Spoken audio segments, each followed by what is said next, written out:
Hello! I wasn't looking for anyone. That sounds cliche, I know, but it's true. I had just finished my junior year of college, was back in my hometown for the summer, and all I cared about was making enough money to pay off my credit card bill before fall. That was it. No romance, no drama. Just work, sleep, repeat. The job was at a local landscaping company, mostly yard cleanups, mulch jobs, trimming hedges. It wasn't glamorous, but it paid decently and kept me outdoors. I showed up for the first day in old jeans, boots, and a t-shirt I didn't mind sweating through, expecting to work with a bunch of older guys like last summer. But then he walked in. His name was Jamie. He was new too. 24, maybe 25, with a quiet smile and broad shoulders that filled out his uniform shirt just a little too well. He had messy dark hair and that kind of laid-back energy that made you want to sit next to him in silence just to be near it. He didn't try to stand out, but somehow he did. "First day?" he asked as we both waited by the tool shed. "Yeah. You?" "Same." He offered his hand. "Jamie." "Matt." That was it, just a handshake. But for some reason, it lingered in my head the rest of the day. We ended up assigned to the same crew, just the two of us, and an older supervisor named Rick, who barely spoke unless it was to bark instructions. For the next few weeks, Jamie and I worked side by side, cutting sod, lifting bags of soil, cleaning out flower beds. Dirty, sweaty, exhausting work. But I didn't mind. Not with him there. It wasn't just that he was attractive, though trust me, he was. It was the way he moved. Calm, unbothered. He didn't complain when the sun baked us into silence. He didn't crack crude jokes like the other guys did. He just worked. And sometimes, when we stopped for lunch, we'd sit on the tailgate of the truck and talk about nothing. Music, weird dreams, the worst jobs we ever had. One afternoon, we were clearing out an overgrown backyard, and it started to pour, one of those sudden summer downpours that soaks you in seconds. Rick yelled at us to take shelter under the porch, but Jamie just stood there, arms out, eyes closed, grinning like a kid. "Dude, what are you doing?" I shouted, trying to cover my phone. "Living," he called back. That's when I realized I was screwed. Because something about the way he said it, the ease in his voice, the simplicity of it, felt like a gut punch. I didn't want to fall for anyone. But Jamie made it feel too easy. It didn't happen all at once. That's what I keep reminding myself whenever I think back on it. There wasn't a single moment when I looked at Jamie and thought, this is it, I'm falling for him. It was slower. Like the way a bruise spreads under skin. Quiet, unnoticed, until suddenly it's all you can feel. About 3 weeks in, Rick had to take time off for a back injury. That left Jamie and me on our own, with a truck, a job list, and just enough trust from the office to not screw things up. We started spending full days together, just the two of us, driving from one address to the next, sweating through our shirts, and trading dumb jokes to pass the time. That's when I started noticing the small things, like the way Jamie always brought 2 bottles of water and handed me one without asking. Or how he hummed softly when he worked. Nothing loud, just a quiet rhythm under his breath. Or how he'd pull off his gloves and rake his hand through his hair when he got frustrated, leaving little smudges of dirt in the strands. One morning we got to a job early and ended up waiting in the truck for the homeowner to show up. I was scrolling through my phone, but Jamie leaned back, his arms stretched across the back of the seat, head tilted toward the open window. "You ever think about quitting all this?" he asked. "Landscaping? No life. The whole plan. College, career, whatever. Just leaving it behind." I turned to look at him, expecting a smirk or some kind of punchline, but he was serious. Not sad, just reflective. "I think about it sometimes," I admitted. "Mostly when I'm broke or hungover or just sick of pretending I know what I'm doing." Jamie chuckled. "Yeah, same." We didn't say anything for a minute. The truck was warm, the kind of quiet where you could hear the cicadas buzzing in the trees. His fingers tapped lightly on his knee, and I found myself watching the rhythm like it meant something. "You ever think about moving somewhere new? I asked. He nodded. All the time. Where would you go? Somewhere with water, like real water, ocean or a big-ass lake. I want to wake up and jump in without thinking. I smiled. That sounds like something a golden retriever would say. He laughed, a real laugh this time, and nudged my leg with his. You calling me a dog? I'm saying you've got loyal but needs room to run energy. He nudged me again, but gentler, and for a second his hand didn't pull away right away. That night, I couldn't sleep. I kept playing the day over and over in my head, trying to decide if that moment had been something, or if I was just so lonely, so emotionally stretched thin, that I was reading into things. It wasn't like Jamie had said anything. He never even looked at me like that. Or maybe he had. The next day, we had a long job at a big property on the edge of town. Old money kind of place. White columns, manicured lawns, wrought iron fence. We spent hours pulling weeds and planting summer flowers, our shirts clinging to our backs. Around lunch, I sat down on the grass, exhausted. Jamie walked over, handed me a sandwich, and plopped down beside me. We didn't say anything for a while, just sat there, eating in silence. Then he said, "You ever hook up with a guy before?" I almost choked. I looked over, half expecting to see a grin or some kind of setup for a joke. But Jamie was just staring out at the garden, chewing slowly, like he'd asked about the weather. I didn't answer right away. I felt my heart beating in my throat. Yeah, I finally said. A couple times. Jamie nodded, like I'd confirmed something for him. Then he said, "Me too, once. It was weird, but not in a bad way." I waited for the rest, but he didn't say anything else. "Yeah?" I said cautiously. He nodded again. "It was a friend. We were drunk. It didn't mean anything. But sometimes I think about it. Not just that night. Just like the way it felt to be close to someone who actually saw me." He said it so casually, like he wasn't dropping a bomb on my entire nervous system. I didn't know what to say. Not because I didn't have thoughts. Believe me, I did. But because everything inside me was screaming to stay still, not ruin it. Jamie finally looked at me. His eyes didn't flick away this time. I'm not saying anything, just felt like telling someone. "Thanks for telling me," I said quietly. He gave me a half smile. "Don't make it weird." I won't. But of course it was already weird. The best kind of weird. Because I'd never wanted to kiss someone so badly in my life. After that conversation, something changed between us. Not in a dramatic, everything is different now kind of way. We still showed up to work, still hauled mulch and weeded flower beds, and tried not to pass out under the sun. But the air between us felt different, thicker, heavier, like something unspoken was now hanging in the space between us, waiting to be acknowledged. Jamie didn't bring it up again. He didn't need to. It was there in the way he looked at me when he thought I wasn't watching, or the way his leg would press against mine on the truck bench and stay there for just a beat too long before he shifted. I caught myself memorizing his habits, how he squinted when he was focused, how he absent-mindedly scratched the inside of his wrist when he was thinking, how his laugh always started in his chest before it hit his mouth. And I was sure, completely sure, I was falling for him. I told myself I wasn't going to do anything about it.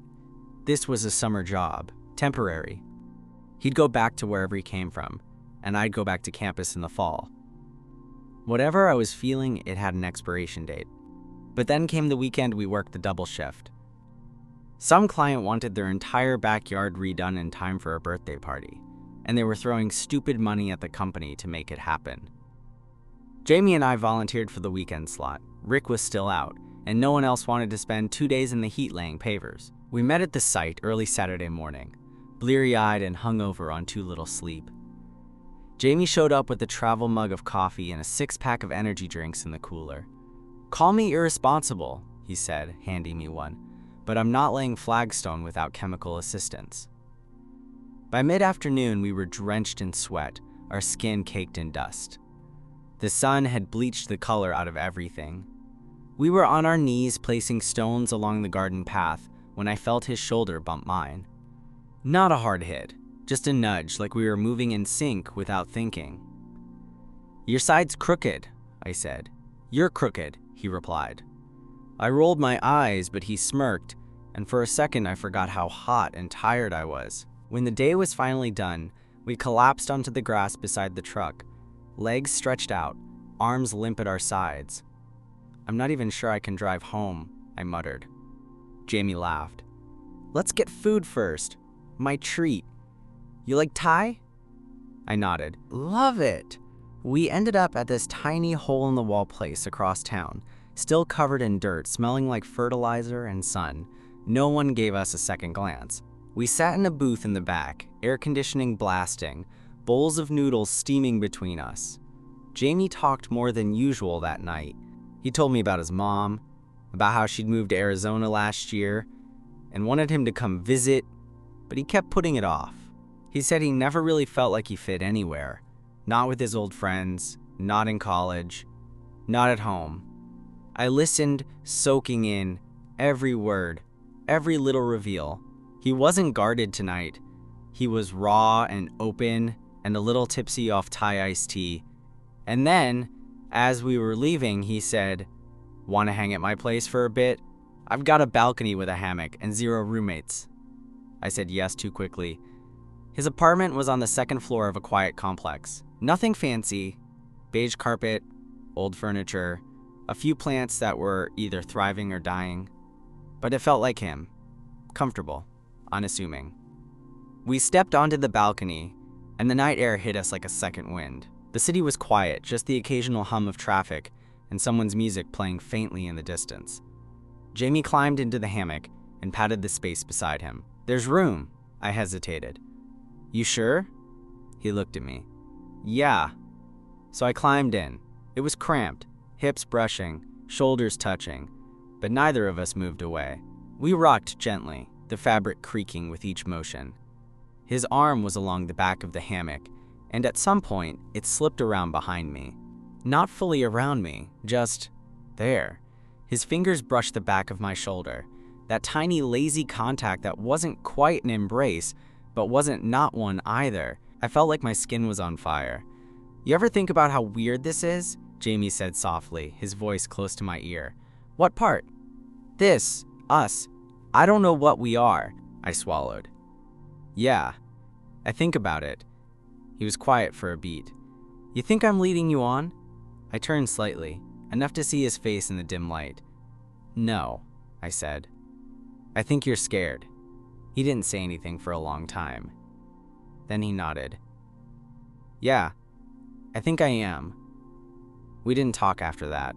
We just lay there, swaying gently, our bodies close enough that I could feel the rhythm of his breathing. My shoulder was pressed against his chest, and his fingers eventually rested against my side. Not moving, just present. That night, I didn't sleep.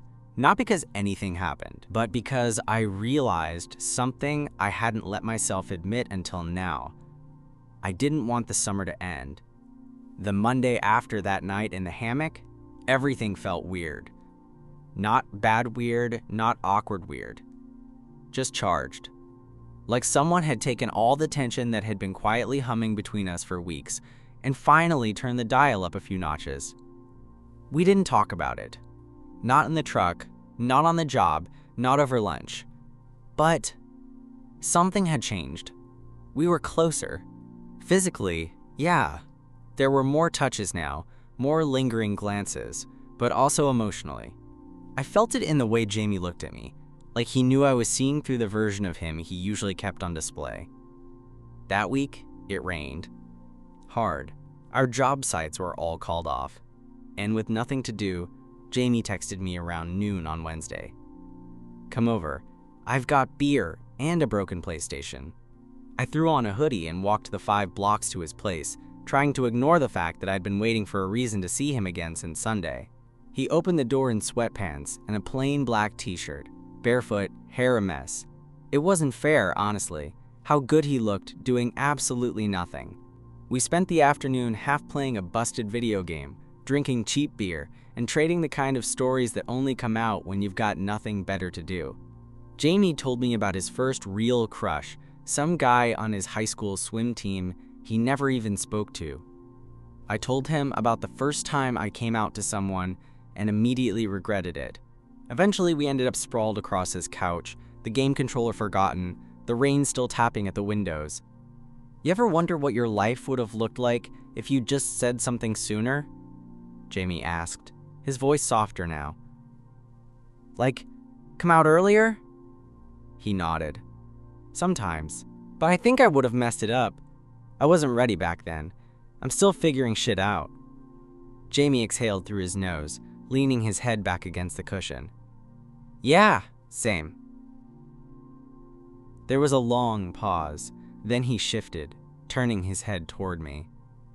You scare me a little, he said. I blinked. What? You make this feel real. My chest tightened. I didn't know what to do with that. I'd spent so long trying not to hope that he'd ever say something like that, and now that he had, all I could do was stare at him like I hadn't prepared for this exact moment. Jamie's eyes dropped to my mouth, then back to my eyes. Is this gonna mess everything up? I didn't answer. I didn't have to. Because a second later, I leaned in. Or maybe he did. I don't remember who moved first, just that we were suddenly there, inches apart, then none at all. The kiss wasn't soft. It wasn't careful or delicate. It was urgent, like we'd both been holding our breath for weeks and were finally allowed to exhale. His hand came up to my neck, fingers curling slightly, not pulling me closer but grounding me there, like he was afraid I'd vanish. My heart was racing. My whole body was vibrating with adrenaline and relief and hunger. The kind that had been building every time he smiled at me, every time our shoulders touched in the truck, every time I caught him watching me when he thought I wasn't looking. When we finally pulled apart, we both just sat there, breathing hard, foreheads nearly touching. Holy shit, he whispered. Yeah, that was, I know. He leaned back slowly, rubbing the back of his neck. So, we kissed. Yep. Still alive? Seems like it. Jamie let out a nervous laugh. Okay, cool. Just checking. Then, quieter. I don't know what I'm doing, Matt. You don't have to. I don't want to mess this up. You won't, I said. We don't have to label it or define it or make it anything yet. We're just here. He nodded slowly. Here's good, he said. I can do here. The rest of the afternoon blurred together in a haze of lazy touches and whispered half-jokes. We didn't kiss again. But he sat closer. Our legs stayed pressed together. His hand found mine on the couch cushion and didn't move away. That night, I didn't go home. Not in the way you might think. We didn't sleep together. We didn't even really talk about what we were doing. I just fell asleep on his couch, his hand still in mine, the rain still falling, the world outside smaller than it had ever felt. It didn't feel like a hookup. It felt like the beginning of something. I woke up with sunlight on my face and the vague sense that something important had changed. The couch cushion beneath me was warm. Jamie wasn't there anymore, but I could hear him moving around in the kitchen. Mugs clinking, cabinet doors shutting softly, the low hum of his music playing from his phone. Everything smelled like coffee and laundry detergent. Familiar, intimate smells. Not the kind of morning after mess you see in movies, but something quieter, calmer. I sat up slowly, the blanket he'd draped over me falling off my shoulder. He appeared a few seconds later, 2 mugs in hand. Hey, he said, like this was the most normal thing in the world. Hey, I echoed. He handed me one of the mugs, then sat down across from me on the armrest of the opposite chair. We didn't say anything for a while. Just sipped and let the morning stretch between us like an unspoken agreement not to overthink. I almost didn't kiss you, he finally said. I looked up. Why? Because I knew if I did, it wouldn't be casual. The weight of that landed somewhere between my ribs. Same. He ran a hand through his hair, the usual mess even messier now. But I don't regret it. Good, I said. Because if you did, I'd have to pretend I didn't spend half the night replaying it in my head. Jamie laughed, It was quiet and kind of sheepish, but it was real. That day, we didn't have work. Rick texted saying another storm front was moving in and everything was postponed.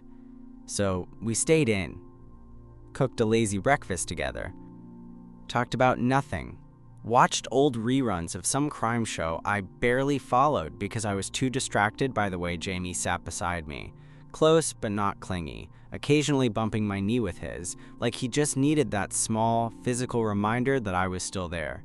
In the afternoon, we ended up on the balcony again. The sky was a soft gray, the kind that threatens rain but never quite delivers. Jamie pulled the hammock down and replaced it with 2 chairs. I sat in one, and he stretched out in the other with a can of soda resting on his stomach. "What happens next?" he asked, not looking at me. "With us?" "Yeah." I took a breath, watching the slow swirl of a breeze move through the trees. "I don't know. Do we need to decide right now?" He was quiet for a while. Then, "No, I just don't want to screw it up." "You won't," I said. "We'll just figure it out as we go." Jamie nodded, but I could tell he was still in his own head. So I stood up and walked over to his chair. He looked up at me like he wasn't sure what I was doing until I climbed onto his lap, straddling him awkwardly, my knees on either side of the chair. His eyes widened slightly, but he didn't move away. "I like this," I said. "You and me. I don't need it to be perfect. I just want it to be honest." He swallowed hard. "You sure?" "Yeah." "Are you?" Jamie didn't answer. Instead, he kissed me. This time it was slower, more intentional. His hands found my back, fingers sliding under the hem of my shirt, like he'd been thinking about this for days. I felt him sigh into it, like he'd finally let go of whatever doubt had been holding him back. And I let myself fall into it completely. We didn't go further than that. Not that day. But everything about it felt different than anything I'd ever had before. It wasn't a secret, or a game, or a thing we were pretending didn't matter.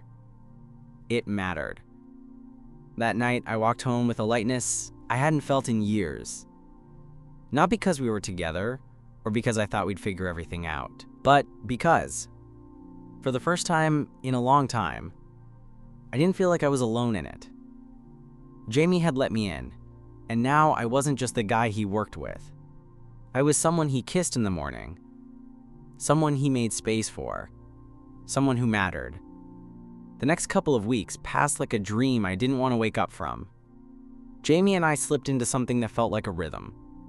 Not a relationship, exactly, but something close enough that the difference didn't matter. We still worked together during the day, but now there were small touches in the truck, shared glances over sandwiches, and the occasional hand brushing mine when we thought no one was watching. At night, I'd walk over to his place and we'd watch movies, talk about nothing, fall asleep half tangled on the couch. Sometimes he kissed me. Sometimes he didn't. Sometimes we didn't talk about any of it, and that was okay too. It was comfortable in a way that surprised me, like we'd found this pocket of space in our lives that didn't need rules or definitions. But the thing about summer is, it doesn't last. One night, we were sitting on his balcony again, the air thick with late July heat and the buzz of cicadas. Jamie had his feet up on the railing, his head leaned back against the chair. "I've been thinking," he said out of nowhere. My stomach tightened, just a little. "Yeah?" He nodded slowly. "About what happens when summer ends." I waited. "I don't go to school like you. I'm not going back to a dorm or a schedule. This job? It's temp. I don't even know where I'm gonna be in a few months." I nodded, unsure where he was going with this. Jamie turned his head to look at me. "I don't want to just fade out." "You know," I swallowed. "Me neither. But we haven't really talked about what this is." There it was, the conversation I knew was coming. The one I'd been both dreading and secretly hoping for. "I don't know what to call it," I admitted, "but I know I don't want it to stop." Jamie exhaled, rubbing the back of his neck. "I'm scared if we try to name it, we'll ruin it. But I'm also scared if we don't, it'll just end without meaning anything." I leaned forward, elbows on my knees. "It means something to me." He looked at me, and for a second, I saw that flicker again, The one that lived behind his usual calm, behind the jokes and silences. Fear, yes, but something softer too. Want, need. That night, when I kissed him, it felt different. He kissed me like he was memorizing it. Like he knew the clock was ticking and wanted to hold on to this one thing he couldn't define. And then we crossed a line we hadn't crossed yet. Not out of pressure, not out of expectation. It just happened. Slow, deliberate, like we were both finally ready. Like all the days of brushing hands and quiet smiles had led here. He led me to his room, fingers laced with mine, and everything after that was just real. Not perfect, a little clumsy at times. We fumbled with buttons, laughed into each other's mouths, moved like we were learning the shape of this together. Afterward, we lay in the dark, our skin sticky from sweat, limbs tangled beneath the fan's lazy hum. Jamie's fingers traced slow lines down my arm, and neither of us spoke for a long time, but something had shifted. I felt it in the way he held me tighter, in the way he buried his face into my shoulder like he needed a place to hide, in the way he whispered, almost too quietly for me to hear, "I don't know how to want someone and not mess it up." I held on to him and didn't try to fix it. Didn't say, "You won't," or "You're doing fine," because I knew what he meant. Wanting someone, really wanting them, is terrifying, especially when you're not used to being seen. And Jamie, for all his quiet confidence, had spent a long time hiding. The next morning, he made me coffee without asking how I took it. He already knew. But just as I thought we were settling into something solid, real life came knocking. That afternoon at work, Rick returned from his leave. We were glad to see him, but it shifted things. The dynamic changed. It wasn't just me and Jamie anymore. We weren't alone in the truck. There were no lazy lunch breaks lying in the grass. No flirtatious nudges or shared earbuds. We became careful again. Too careful. Later that week, Rick made a dumb offhand comment about lazy guys who spend more time whispering than working. He didn't say our names, but I saw the way Jamie's shoulders stiffened, the way his jaw clenched. After that, Jamie stopped texting first. He still smiled when I showed up, still laughed at my jokes, still let his fingers brush mine when no one was watching. But something was pulling back, and I didn't know how to stop it. I tried not to take it personally at first. Jamie wasn't cold. He didn't ignore me. But there was a new distance between us. Subtle but constant, like a barely noticeable draft in a room you used to think was warm. He'd show up for work, smile, make small talk. But the softness had dulled. The looks that used to linger now flicked away too quickly. His hands stayed in his pockets. Mine stayed empty. I waited for him to explain. I gave him space. I told myself maybe he was just adjusting to Rick being back, to the way eyes seemed to linger a little too long on us now. But as the days stretched into a week, I started to feel like I was chasing a ghost of the version of Jamie I'd grown close to. The one who fell asleep next to me with his hand on my chest. The one who kissed me like I mattered. Then, one Friday evening, after another long, hot day of mulch and pruning, Rick slapped Jamie on the back and said something that made my stomach knot. "You and Matt have gotten close, huh?" It wasn't accusatory, just casual. But the way Jamie laughed, short, awkward, deflective, told me everything. "We just work well together," he said, eyes fixed on his boots.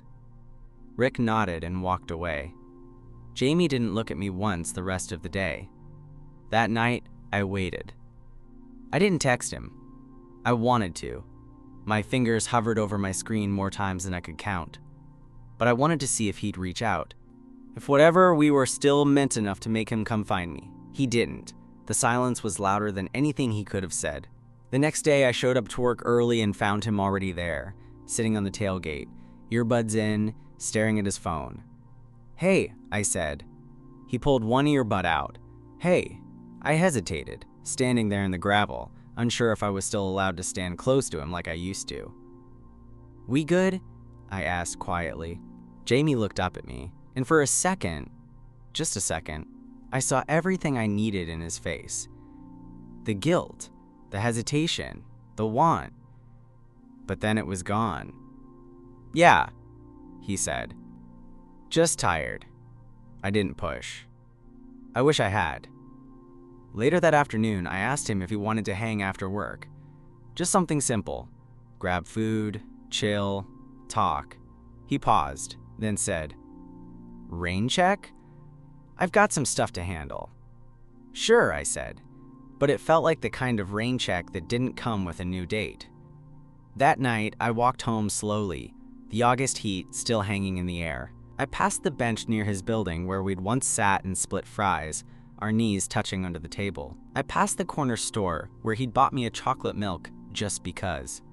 I passed the entrance to his apartment complex and didn't stop. I felt like I'd been handed something fragile, something warm and full of promise, only to watch it slip through my fingers before I even got the chance to hold it properly. Sunday came. No text. Monday, he barely looked at me during our shift. By Tuesday, I was angry. Not because he didn't want to be with me, but because he wouldn't even say it, wouldn't give me the decency of a clean break. Just this slow fade into nothing, like I wouldn't notice if he stopped trying altogether. So I called him out. We were alone at the truck, eating lunch, the radio playing low, the cicadas louder than ever. "You're pulling away," I said. "I don't know why. But I notice." Jamie tensed. "It's not like that." "Then what's it like?" He didn't answer. "Jamie," I said, softer now, "you don't have to want this, but don't pretend it didn't happen." "I'm not pretending," he said. I just... Don't say you're figuring it out. You already figured it out. You're just scared." He stared at me, jaw tight, eyes dark. "I'm not good at this," he said finally. It felt like too much. Too fast, like it wasn't mine to keep. "You don't have to keep it," I said. "You just have to be honest." He looked away. "I'm sorry." That was it. No explanation, no promise to try. Just a soft apology that felt like the end of something I hadn't wanted to lose. We finished our lunch in silence. That night, I didn't wait for a text. I knew it wasn't coming. The last week of work felt like the last 10 minutes of a movie you didn't want to end. The sun rose a little later. The morning started cooler. The cicadas buzzed a little softer, as if even they knew summer was wrapping up. Jamie and I worked our shifts. We spoke when we had to. We laughed once or twice. But the closeness was gone. The comfort. The thing that had made every part of the day feel like it mattered more than it should. I kept waiting for a scene. For some big moment where he'd run after me or I'd knock on his door and we'd hash it all out under a porch light. But real life isn't like that. Sometimes the story just drifts into silence. And that's what we did. Drifted. The last day of the job came quietly. Rick handed us our final paychecks and clapped us on the back. We tossed our gloves into the truck bed one last time. Jamie helped me fold the tarp without a word. And then we were standing there. Alone by the truck, the job done. "So," I said, trying not to sound too hopeful. Jamie nodded. "Yeah, I guess that's it." He looked at me and for a moment I saw something in his eyes. Regret maybe, or maybe just recognition of everything we weren't going to say out loud. "I'm glad we met," he said, voice low. "Me too." He hesitated, then stepped forward and pulled me into a hug. It was brief. Firm. The kind of hug that says more than it should. When we pulled back, I smiled. Not because I wasn't hurting, but because I wanted him to leave with something that felt okay. Like we'd still meant something, even if it didn't last. "Take care, Jamie." "You too, Matt." He got in his truck and drove away. No dramatic glance in the rear view, no last words, just a quiet exit, as if he'd never changed my life. But he had. And that's the part no one really talks about. The people who come into your life for a season, who don't stay, but leave fingerprints anyway. I went back to school a few days later, got busy with classes, roommates, late-night study sessions, but every now and then, I'd be walking across campus, hear a song we used to play in the truck, or smell fresh-cut grass, and it would hit me like a punch to the chest. Jamie. Not the guy the first worked with. Not the hookup. Not even the almost boyfriend. Just Jamie. The guy who taught me that I could want something real, that I could have it, that it could be messy and unsure and still beautiful. Even if it didn't last, I haven't heard from him since. No texts, no DMs, nothing. But sometimes, I think about that hammock on his balcony. The way he looked at me that first time he kissed me like it was something sacred. The way he held me afterward like maybe, just maybe, it wasn't a mistake. He was just a summer job. But that doesn't mean he wasn't important. Some people don't stay. That doesn't make them any less real. And yeah, I still think about him. I still wonder where he ended up, if he ever figured out how to want someone without running. But I don't wait for him. Because what we had for that short, bright stretch of summer was real. And sometimes that's enough.